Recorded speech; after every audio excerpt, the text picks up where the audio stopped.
28, a partir do versículo 17, o texto está projetado. 3 dias depois, ele convocou líderes judeus. Ele quem? O apóstolo Paulo. Convocou líderes dos judeus. Quando estes se reuniram, esses líderes, Paulo disse para eles: meus irmãos, embora eu não tenha feito nada contra o nosso povo, nem contra os costumes dos nossos antepassados, fui preso em Jerusalém e entregue aos romanos. Eles me interrogaram e queriam me soltar, porque eu não era culpado de crime algum que merecesse pena de morte. Todavia, tendo os judeus feito objeção, eu fui obrigado a apelar para César, não, porém, por ter alguma acusação contra o meu próprio povo. O quadro é o seguinte: o povo judeu está acusando o apóstolo Paulo de heresia, de ser alguém que prega contra a cultura, contra o Deus deles, contra os costumes dos judeus. E aí os judeus não aceitam Paulo, e ele está dizendo assim: eu tive que apelar para o César, não por eles terem feito alguma acusação contra o meu próprio povo, mas porque esse pessoal aí está com a visão distorcida do que eu estou pregando. E aí o texto continua: por essa razão pedi para vê-los e conversar com vocês. Quem? Os líderes judeus. Paulo está dizendo isso. Por isso, porque o povo judeu não está entendendo a minha mensagem, então eu vou chamar os líderes aqui e conversar. Por causa da esperança de Israel é que estou preso com estas algemas. Se você gosta de rabiscar sua Bíblia, pode rabiscar esse versículo aí. Por essa razão, por causa da esperança de Israel é que estou preso com estas algemas. Eles responderam: não recebemos nenhuma carta da Judéia a seu respeito, Paulo. E nenhum dos irmãos que vieram de lá, da Judéia, relatou ou disse qualquer coisa de mal contra você, Paulo. Todavia, nós queremos ouvir de você o que você pensa, Paulo. Queremos escutar de você o que você pensa. Porque nós sabemos que por todo lugar existem pessoas, a gente falando contra esta seita. Qual é a seita? O cristianismo. Os seguidores de Jesus, do Cristo.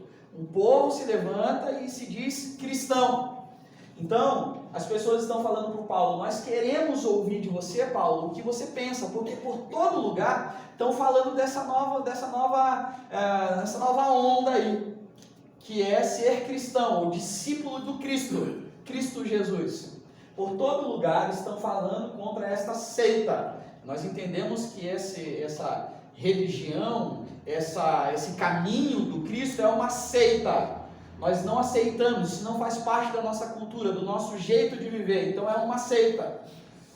Assim combinaram de encontrar-se com Paulo em um dia determinado.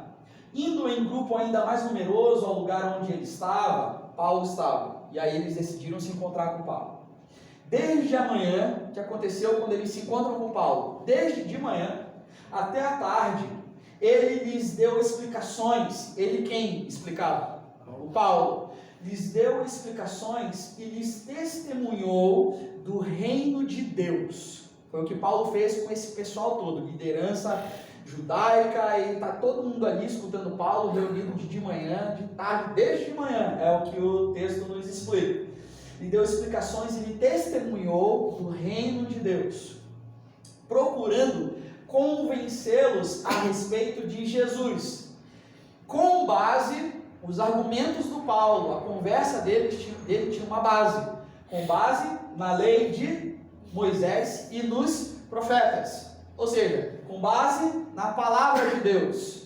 Como assim, Joel? Sim, a palavra de Deus, 5 primeiros livros do Antigo Testamento, Pentateuco, ou mais conhecido para o povo hebreu como a Torá. O Paulo tinha acesso a isso, então ele conhecia. E ele tinha acesso a mais, ele tinha acesso a algumas profecias aqui que nós temos hoje, de alguns profetas.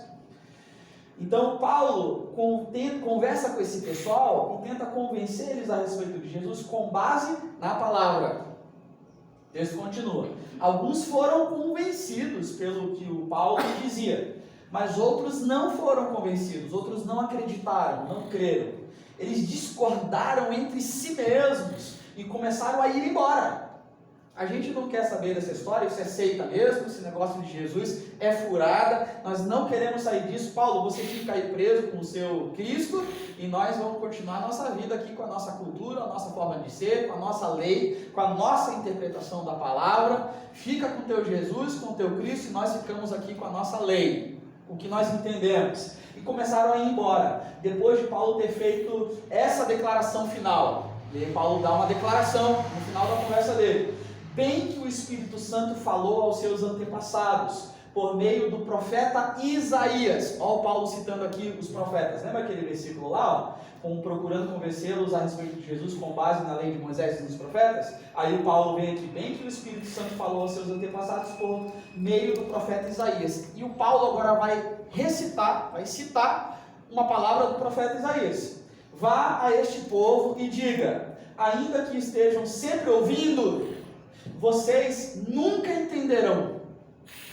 Ainda que estejam sempre vendo, jamais perceberão. Por quê? Porque o coração deste povo se tornou insensível. De má vontade ouviram com os ouvidos, e fecharam os seus olhos.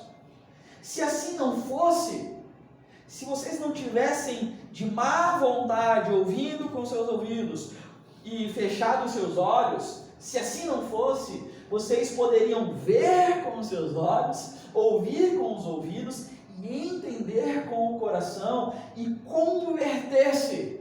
E eu os curaria. Eu quem? Deus.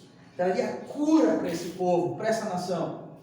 Portanto, quero que saibam que esta salvação de Deus é enviada aos gentios, aos não-judeus, aos gentios, ou seja, a todos os povos. A salvação de Deus é para todos. Eles a ouvirão. Lembra que Paulo está conversando com quem? Com judeus. E olha a palavra de choque do Paulo para esse pessoal judeu, conservadores de uma cultura, de uma lei, de um princípio, conservadores, fechados em si mesmo. O Paulo olha para esse pessoal e diz assim: quero que vocês saibam que essa salvação de Deus que eu um dia tive é para todos, não é exclusividade de vocês. Depois que o Paulo disse isso, os judeus se retiraram, discutindo intensamente entre si. Esse é o Paulo. Por 2 anos inteiros, Paulo permaneceu na casa que havia alugado. Como assim, Joel? Ele não estava preso? Sim, esse era o tipo de prisão e privilégios que o Paulo tinha como um cidadão romano, judeu também. Vale a pena a gente lembrar que Paulo tinha essa dupla cidadania, ok? Então ele tinha alguns privilégios, ele era uma pessoa importante no meio social, e por ele ser uma pessoa importante, e principalmente por ser um cidadão romano, um cidadão também judeu, ele tinha privilégios. Então esse tipo de prisão era numa casa. Por isso que ali o nosso historiador Lucas, que escreveu o livro de Atos, ele diz assim: por 2 anos inteiros Paulo permaneceu na casa que havia alugado, preso, tá bom? E recebia ali, preso, confinado em casa, todos que iam ver. O que Paulo fazia? Pregava o reino de Deus e ensinava a respeito de Jesus Cristo, do Senhor Jesus Cristo, abertamente, sem impedimento algum. Propósito de vida, viver com propósito, estilo de vida de quem segue a Jesus. O Paulo me ensina neste momento da vida dele que possivelmente, uns dizem que ele foi martirizado aqui nesse tempo da história que está acontecendo, mas outros dizem que ele ainda faz uma última viagem missionária. A história não converge num ponto comum, mas sim, o que é comum na história é que aqui o Paulo já está no final da vida dele, final da vida, final de carreira. O que você espera de alguém que está no final da carreira? Você trabalha uma vida inteira para se aposentar e ficar no bem bom, não é verdade? Paulo está preso.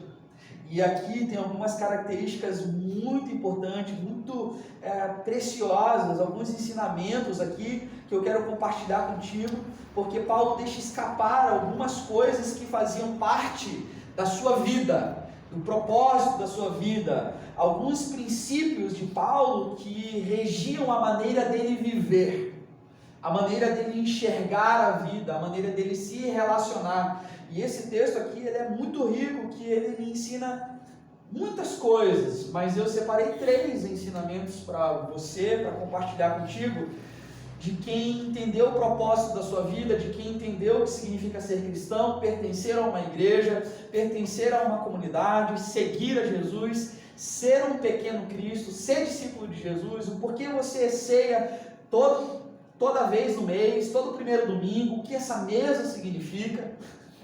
Propósito de vida. Qual o propósito da sua vida?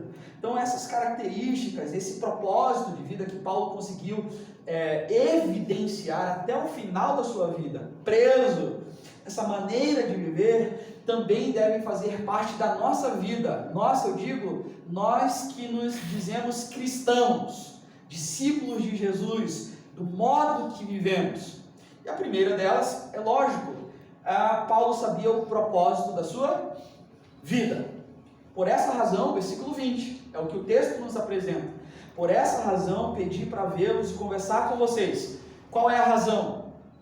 Por causa da esperança de Israel é que estou preso com estas algemas. Eu estou preso, eu estou nessa condição que eu não gostaria de estar, mas que a minha escolha lá atrás, quando eu conheci Jesus, a minha escolha lá, no momento que eu conheci Jesus, me trouxe até aqui. E ok, porque eu estou com Cristo e disso eu não abro mão. O que Paulo está dizendo? Eu sei o propósito da minha vida. Eu sei o porquê eu estou aqui. Eu não preciso saber e entender todas as coisas, porque se você for ler nos versículos anteriores a esse trecho da passagem que nós estamos estudando hoje, Paulo está passando por muito perrengue, muita dificuldade.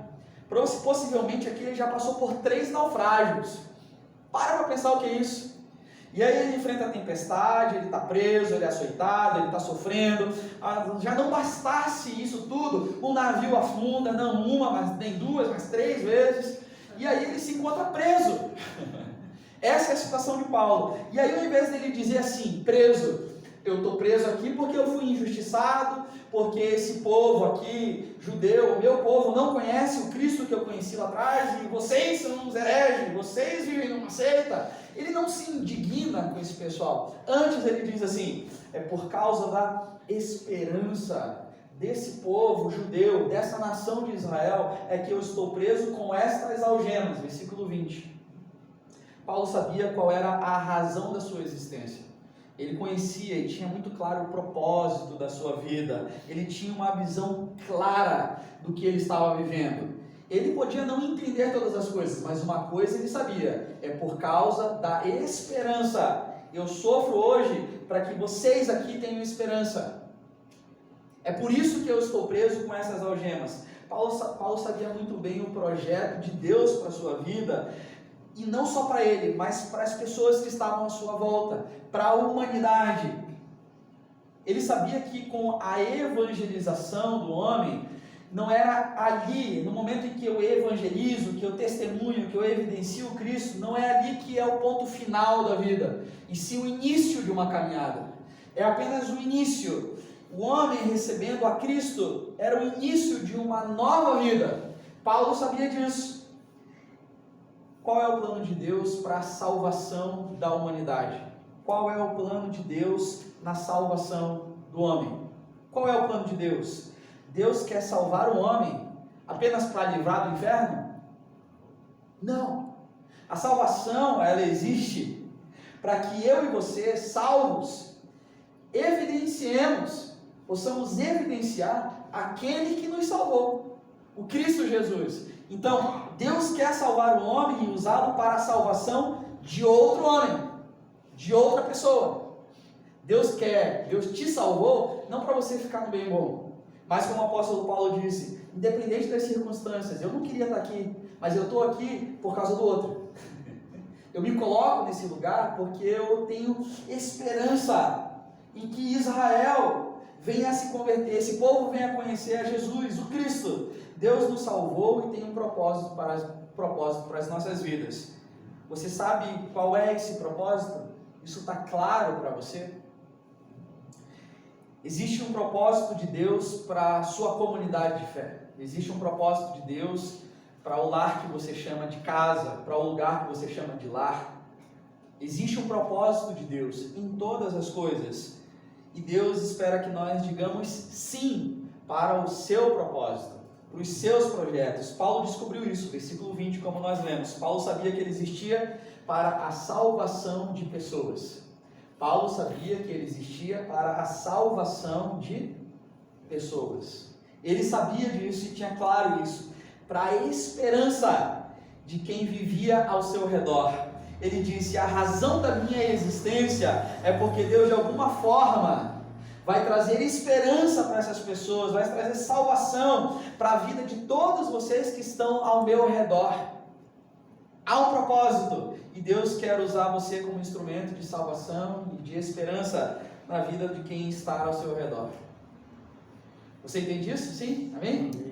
Quando nós aceitamos isso, é aí que o milagre acontece. E o milagre que acontece é que nós passamos a enxergar a vida de maneira diferente. É esse o grande milagre da salvação. Os meus problemas têm um propósito. A condição que eu vivo hoje tem um propósito muito maior do que fazer eu ficar bravo, irritado, indignado. Muito maior. Paulo poderia dizer: eu fui me meter a ser pregador, olha no que deu, não é verdade? Porque Paulo tem uma experiência com Jesus, e aí quando ele tem essa experiência, as coisas começam a piorar na sua vida. É aí que ele começa a ser perseguido. Ele não sabia o que era isso, ele estava de boa, como uma autoridade, ele estava nessa posição de autoridade agora, de sendo perseguido. E ele podia muito bem olhar para essa condição toda e dizer: eu fui me meter a ser cristão, a seguir o Cristo, a conhecer mais desse Cristo, olha só onde eu vim parar, eu estou aqui porque eu fui me meter nessa história de ser crente. Mas Paulo não diz isso. Ele diz assim: não, eu estou aqui preso com essas algemas por causa de vocês. Eu quero que vocês entendam, mesmo estando atrás das grades, há esperança. Eu espero que vocês conheçam essa esperança, propósito de vida. Qual a razão da sua existência? Visão clara do para que se está vivendo. Paulo disse uma coisa muito linda ali: eu estou preso, mas duas coisas estão acontecendo. Primeiro, os irmãos lá fora, os meus irmãos em Cristo, eles estão me vendo preso. Então eles me vendo preso, eles se animaram. Olha que loucura! Esse pessoal que são os meus irmãos da fé estão me vendo nessa condição de prisão, de confinamento, de limitações, de sofrimento. E esse pessoal me vendo assim, eles se animam, porque eles me viram preso, mas eles não me viram um derrotado. Eles não me viram alguém como entregue, não tem mais esperança. Eles não viram alguém murmurando, insatisfeito da vida, um reclamador. Eles não estão vendo nada disso, alguém sem esperança. Antes, esse pessoal, eles me veem firme, e eles me veem esperançoso, e eles se animaram. E o que aconteceu? Eles também estão pregando o Evangelho, porque eles estão me vendo nessa condição, que eu não gostaria de estar, de sofrimento, mas eu não estou derrotado. Então o pessoal que me vê nessa condição se anima, porque eles estão soltos, eles estão livres e eles podem pregar. Segunda coisa, tem um pessoal que está com tanta raiva de mim que querem que eu fique preso. Mas o que acontece? Quanto mais tempo eu fico aqui preso, mais eu prego. Olha o raciocínio do Paulo. Quanto mais sofrimento, mais pregação. Quanto mais sofrimento, mais oração. Quanto mais sofrimento, mais evidências de Cristo Jesus. E aí, o povo que está lá fora da prisão se anima e prega também. O resultado: vocês podem me prender, vocês podem me maltratar, vocês podem colocar limites e condições para mim, só que vocês jamais poderão prender o evangelho da salvação. O evangelho está livre. Vocês podem me prender, mas o meu testemunho de que um dia eu conheci a Cristo, vocês jamais poderão me calar. É o que Paulo está dizendo. Duas coisas acontecem. Os irmãos lá fora se animam e o evangelho começa a ser propagado. Mais e mais. Paulo sabia que o propósito da vida dele era ser um instrumento de bênção e de salvação e de esperança para todos os que estavam ao seu redor. Estou preso. O que eu faço com isso? Vou ser bênção aonde eu estou aqui. Eu vou testemunhar. Eu vou evidenciar do Cristo Jesus, porque Ele não está preso. Os resultados, para quem vive esse princípio, são maravilhosos. Veja, naquele tempo era um pouco diferente esse confinamento, como eu falei para você já. Paulo estava numa casa, vivendo ali, e tinha ao redor dele de 4 a 6 guardas pretorianos. 4 a 6 guardas, porque Paulo era um preso especial. Então isso está acontecendo aqui. E para ser guarda pretoriano naquela época, tinha que ser uma pessoa bem de vida, tinha que ter um porte físico também diferenciado, tinha que ser um homem estudado, tinha que ter participado da alta elite da classe romana, não era qualquer um, tinha que vir de uma família rica, da alta sociedade, tinha que ter estudado na Universidade de Roma, ter um corpo físico muito forte e tinha que ser bonito. Essa era uma condição. Qual era o desejo de todo jovem nessa época? Ser um guarda pretoriano. É lógico, porque quando o guarda pretoriano andava pela rua, ele chamava atenção, tudo parava, as pessoas olhavam para ele, todos olhavam, admiravam ele, era status. Quem estava cuidando de Paulo na prisão domiciliar? Guardas pretorianos. Para quem Paulo prega o evangelho na prisão, na sua prisão da sua casa, para quem Paulo prega esse evangelho? Os guardas pretorianos. Quem é que se converte com a pregação de Paulo na prisão? Guardas pretorianos. Isso aqui é sensacional. Isso aqui é incrível. É extraordinária a visão do Paulo, porque esses guardas, além de tudo o que eu já falei sobre eles, eles tinham acesso direto à casa do imperador César. Eram parte da guarda pessoal do imperador. Esses mesmos guardas. Na carta que Paulo escreve para a igreja de Filipos, olha que extraordinário, o resultado de Paulo não se calar e em meio às limitações, continuar testemunhando, evidenciando, porque sabia o propósito da sua vida. Olha o resultado, carta de Paulo aos Filipenses, ele termina a sua carta dizendo o seguinte, eu coloquei o texto aqui para você, olha o Paulo, terminando de escrever para a igreja de Filipos, transmitam minhas saudações a cada um do povo santo em Cristo Jesus. Os irmãos que estão comigo também mandam lembranças. Quem são esses irmãos que estão com ele também? Parte desses irmãos? Guardas pretorianos. Todo o povo santo daqui lhes envia saudação. Daqui aonde? Da sua prisão domiciliar. Especialmente os que pertencem à casa de César. Esses guardas aí, pessoal do palácio de César, do imperador, esse pessoal aí que está aqui cuidando de mim, eles estão conhecendo Jesus, viu? Era para eles estarem aqui me maltratando, me vigiando, mas eles estão tendo uma experiência com Cristo. Por quê? Porque eu entendo o propósito da minha vida. E não são essas limitações que estão se impondo sobre mim hoje, essas dificuldades, esse sofrimento, essa dor, essa perda, que vão fazer eu parar de testemunhar, evidenciar Cristo Jesus. O resultado é extraordinário. Esses guardas começam a se converter debaixo do nariz de César, do imperador, dentro da casa de César, porque Paulo começou a pregar para os guardas, filhos da alta sociedade. Uma igreja começa a nascer debaixo do nariz de César. Tudo isso porque Paulo vivia o propósito de sua vida. Você entende isso? Diga amém. Sim. Deus tem um propósito para cada um de nós, do jeito que você é, da forma com que você entende Deus, da forma com que você se relaciona com Ele, da forma com que você se relaciona com a igreja. Há um propósito de Deus para você. Esse propósito de Deus para a sua vida é o seguinte, eu escrevi aqui para você: te usar como instrumento de salvação e esperança para as pessoas que estão ao seu redor. Deus quer te usar como instrumento de salvação e esperança para quem está perto de você. Qual propósito de vida você tem buscado?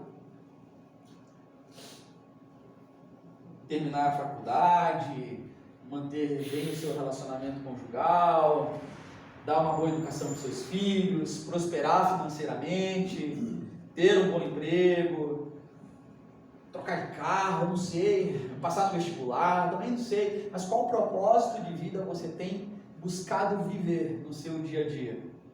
Deus tem como grande propósito fazer de você um instrumento de esperança. Está vendo, Paulo?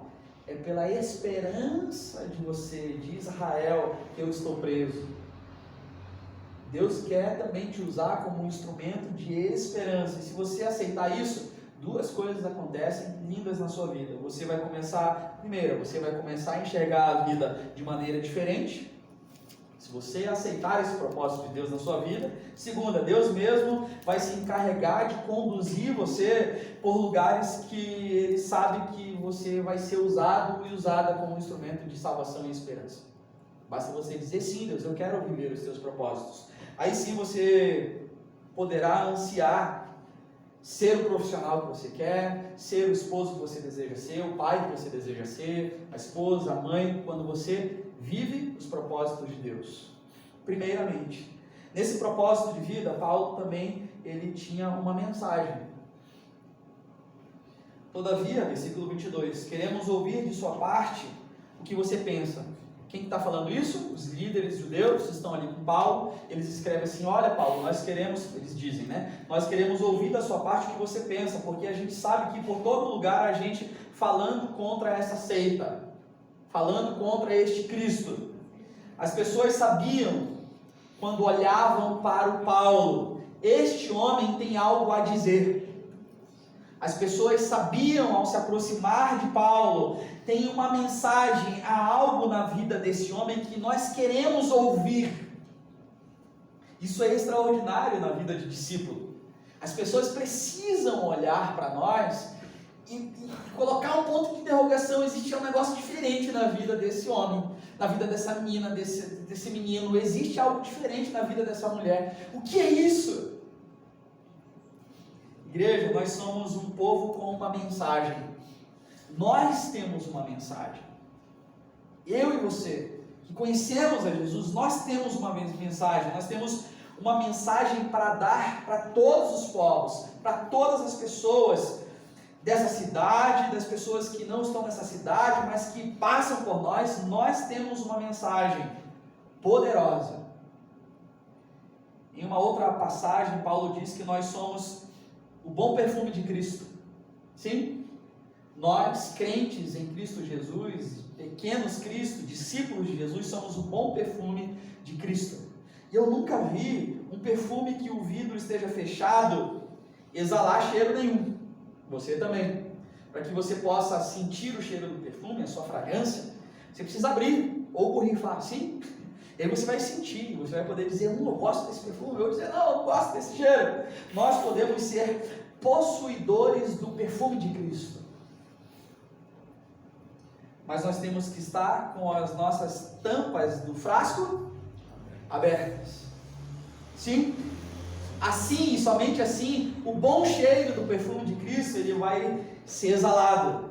Enquanto nós não estamos falando, exalando o bom perfume de Cristo, as pessoas estão sentindo o perfume de qualquer outra coisa.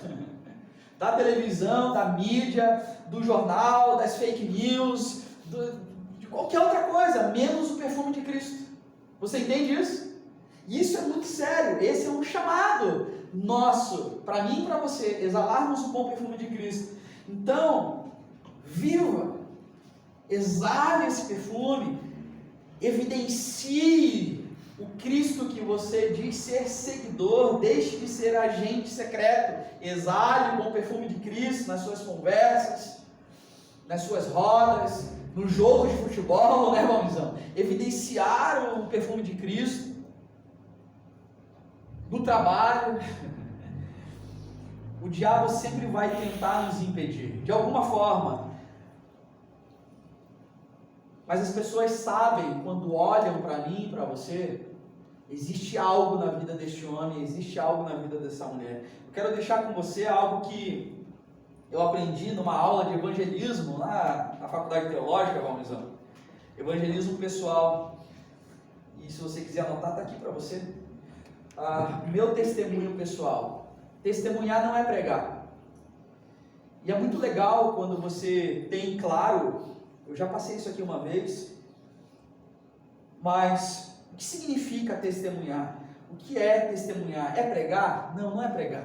É conhecer todos os versículos da Bíblia? Também não. É evidenciar o relacionamento que um dia eu tive com Cristo Jesus. E aí tem 4 dicas para você, assim, evidenciar, testemunhar Cristo. Primeiro, minha vida e minhas atitudes antes de seguir a Cristo. Para pensar nisso. Como eu era antes de conhecer o Cristo.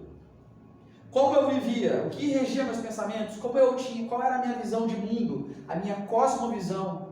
Como eu enfrentava o sofrimento sem Jesus.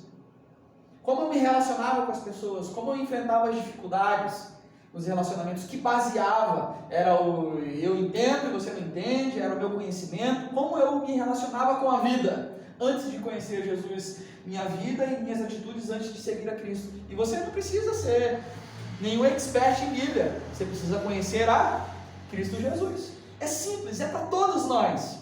E no meio da conversa você diz assim, olha, eu mudei a minha forma de pensar, eu entendo você, o que você pensa a respeito da igreja, o que você pensa a respeito da fé, o que você pensa a respeito dessa religião que você segue, desse político que você diz ser seguidor. Eu entendo tudo isso, mas eu quero te dizer que Cristo Jesus, Ele fez isso e isso na minha vida. A tua base, o teu parâmetro, os teus olhos estão em Cristo Jesus. Como era a minha vida e as minhas atitudes antes de conhecer a Cristo. E agora como são depois que eu conheci a Cristo? Segundo, como Deus começou a me falar. Como é que você começou a entender Deus? Como que você entendeu que era Deus falando? Foi numa pregação? Foi através de uma amiga, de um amigo? Que você se aproximou e disse assim, olha, eu quero conhecer mais sobre Jesus. E essa pessoa caminhou com você? Foi através de um testemunho vindo à igreja? Mas você precisa ter claro, você que diz cristão, discípulo de Jesus, ter claro como Deus começou a me falar. Você lembra quando foi que Deus começou a te falar? Para pensar nisso. Isso é muito importante na sua forma de ver, de viver, para que você possa entender o propósito de Deus na sua vida. Você tem uma mensagem, essa é a mensagem. Como Deus começou a te falar. Terceiro, como eu me tornei um cristão? Como eu deixei de seguir esse caminho para entrar nesse outro no caminho do Cristo? Como é que eu me tornei um cristão? Como foi esse processo? Para pensar. Se nós tivéssemos tempo, está aí um bom assunto para a célula. Testemunharmos, você dá esse teu testemunho. Isso aqui, na aula de evangelismo, é um testemunho de 5 minutos, que o professor ele colocou isso daí para a gente lá, e disse assim, 5 minutos você pode evidenciar Cristo, testemunhar Cristo. Quarto, o que ser cristão significa para mim? Você consegue responder a essas perguntas para você mesmo? Isso é muito importante na sua caminhada com Cristo. 5 minutos, minha vida e minhas atitudes antes de seguir a Cristo eram assim. Como Deus começou a me falar, como eu me tornei um cristão, o que ser cristão significa para mim? Você tem uma mensagem. Faça esse exercício hoje mesmo, reflita sobre isso, porque a mensagem do Evangelho vai fluir naturalmente. Você não precisa decorar tudo que o pastor falou, anotar todos os pontos, mas você precisa conhecer a Cristo Jesus. Ele é o ponto central da nossa caminhada, Cristo Jesus. Você entende isso, amém? Então nós precisamos conhecê-lo. Conhecê-lo cada vez mais e mais. Esse deve ser o princípio que faz parte da sua vida.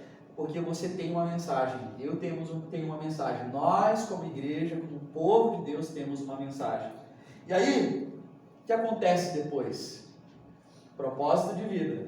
Essa mensagem, como nós lemos nessa história, ela provoca uma mudança, ela deve provocar uma mudança. Versículo 23, assim combinaram de encontrar-se com Paulo um dia determinado.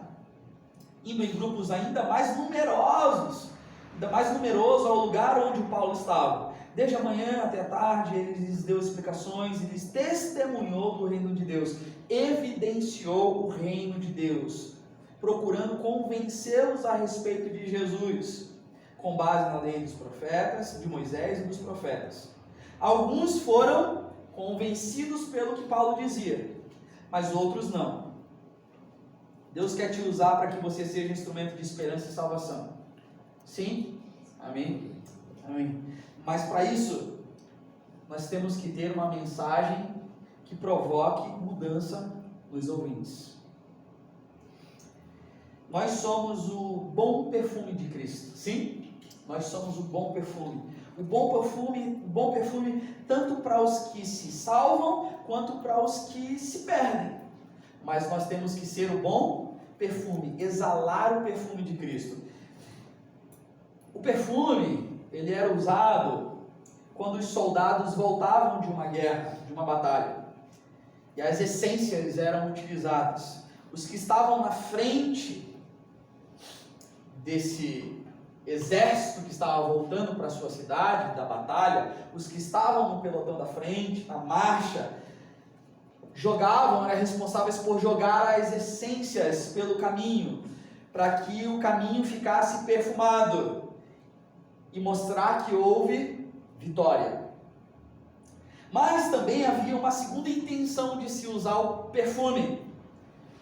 O perfume servia para o cheiro dos mortos na batalha, aqueles que morreram em batalha, que estavam sendo trazidos logo atrás, lá no pelotão de trás, lá no fundão do pessoal, pelos que sobreviveram, pudesse esse cheiro, esse mau cheiro dos mortos pudesse ser abafado, diminuído pelo perfume. E aí, veja que interessante, Paulo diz que o bom perfume é tanto para os que se salvam, os que voltaram vivos da batalha, quanto para os que morreram, para os que pereceram. Consegue entender isso? Amém? Paulo está dizendo, uns crerão na palavra, irão aceitar a palavra, mas outros não. E o bom perfume vai ser exalado para as duas finalidades: para os que creram e recebem vida, e para os que morreram, os que não creram e morreram na sua desgraça. Como anda a mensagem do Evangelho na sua vida? A sua vida tem provocado mudança na vida das pessoas que vivem ao seu redor? Tem gerado esse questionamento? Ou eles dizem sim para Jesus, ou eles dizem não. Não há um meio termo, mas o que não pode é que eles vivam do mesmo jeito, tantos dias perto de você, tantas horas do mês, tantos anos estando pertinho de você. Paulo tinha uma mensagem que provocava mudança em quem estava perto dele. Onde você acha que estava baseada essa mensagem de Paulo, que nós lemos? Essa mensagem que provoca mudança estava baseada, alicerçada em pelo menos 2 lugares. Na palavra de Deus, está ali, versículo 23. Na palavra de Deus, desde manhã até a tarde, ele lhes deu explicações, ele testemunhou do reino de Deus, procurando convencê-los a respeito de Jesus, com base na lei de Moisés, e nos profetas. Paulo usava o Antigo Testamento. É a palavra de Deus que penetra. É a palavra de Deus que traz a transformação. Nós não temos a obrigação, o dever, o pedido de Deus de convencer ninguém. O nosso objetivo é evidenciar essa palavra, falarmos dessa palavra. Sabe quando alguém está bravo, você manda um versículo bíblico? Faz isso. Quando alguém está perdido, manda a palavra de Deus. Dispara versículo bíblico para todo mundo. É melhor do que disparar as suas palavras. Você sabe disso. Eu sei disso. Nós tendemos a disparar as nossas palavras, aquilo que vai lá no nosso coração. Por isso que o sábio disse, guarda a palavra no coração. Por isso que o sábio também disse, cuida do seu coração, porque do coração procede a vida. Guarda a palavra do Senhor no seu coração. A palavra é que liberta, que salva, que convence o homem do pecado. tem que ser palavra. A Bíblia, Paulo disse, eu não prego, 1 Coríntios 2,4, eu não prego sabedoria humana, nem sublimidade de palavras. Eu só prego a Bíblia. E o segundo lugar que tem que estar baseado a mensagem de Deus, de Paulo, está no contexto de todo o livro de Atos. No poder do Espírito Santo. Sim, lá no capítulo 1, nós vemos Atos 1,8, uma promessa. Quando vem o Espírito Santo de Deus, receberão poder quando o Espírito Santo descer sobre vocês, e vocês serão minhas testemunhas em Jerusalém, em toda a Judéia, Samaria e até os confins da terra. Atos capítulo 2 é o cumprimento dessa promessa de Atos capítulo 1. Nós temos a vinda do Espírito Santo. Desde o início do livro histórico aqui de Atos, nós estamos aqui no capítulo 28, o último capítulo. A partir de Atos capítulo 2, em que esse povo ele é tomado pelo Espírito Santo, dá liberdade para o Espírito Santo agir na sua vida, a partir desse momento, nós começamos a ver vidas e mais vidas sendo transformadas, por quê? Pelo poder do Espírito Santo. Sabe aquela pessoa amada que não conhece Jesus? Ore muito e diga, Espírito Santo de Deus, visita. É o Espírito Santo de Deus que é responsável por essa missão, não é a sua. Não se frustre, dobre seus joelhos, ore cada vez mais, clame, e acima de tudo, evidencie, exale o bom perfume de Cristo, evidencie o que você tem vivido com Cristo. A mensagem de Paulo se baseava na palavra, e ele era cheio do Espírito Santo. Você deseja viver esse senso de missão na sua vida? Você deseja viver esses propósitos na sua vida? Essa mesa, ela fala de um propósito. E você é convidado a sentar hoje, a se achegar a essa mesa. Isso aqui é o propósito de Deus na terra, para a humanidade, para todos. É isso que essa mesa representa. Nessa noite, para a gente hoje, para as nossas vidas. Essa mesa fala de uma mensagem de salvação, de esperança e, acima de tudo, de amor, do verdadeiro amor. E essa mesa, ela tem o poder de transformar vidas que se acheguem a ela. Nessa mesa, nós simbolizamos e vemos o simbolismo do pão, que é o corpo de Cristo, e do sangue derramado. É este corpo de Cristo, entregue por mim e por você, que faz a gente entender o propósito de nós vivermos essa vida. É em Cristo Jesus que nós entendemos o propósito da nossa vida. Lá na casa que a gente vive, na rua que a gente caminha, na igreja que a gente congrega. Então essa mesa é um convite a você, além de tudo isso, a tentar ajustar a sua vida de acordo com os propósitos de Deus. E nessa noite, eu digo para você, bem-vindo à mesa, bem-vinda à mesa do Senhor Jesus Cristo, que nos dá um propósito de vida, de caminhada, muito maior do que esse que nós estamos vivendo hoje. E nele nós podemos convergir amor, entender a mensagem, exalarmos o seu perfume, testemunharmos, evidenciarmos. Essa mesa fala de tudo isso. Eu quero te convidar a fechar os seus olhos e a orar. Fazer a sua oração agora, a fazer essa oração em nome de Jesus. Amém? Valmir, pode dar um desligar aqui? Obrigado.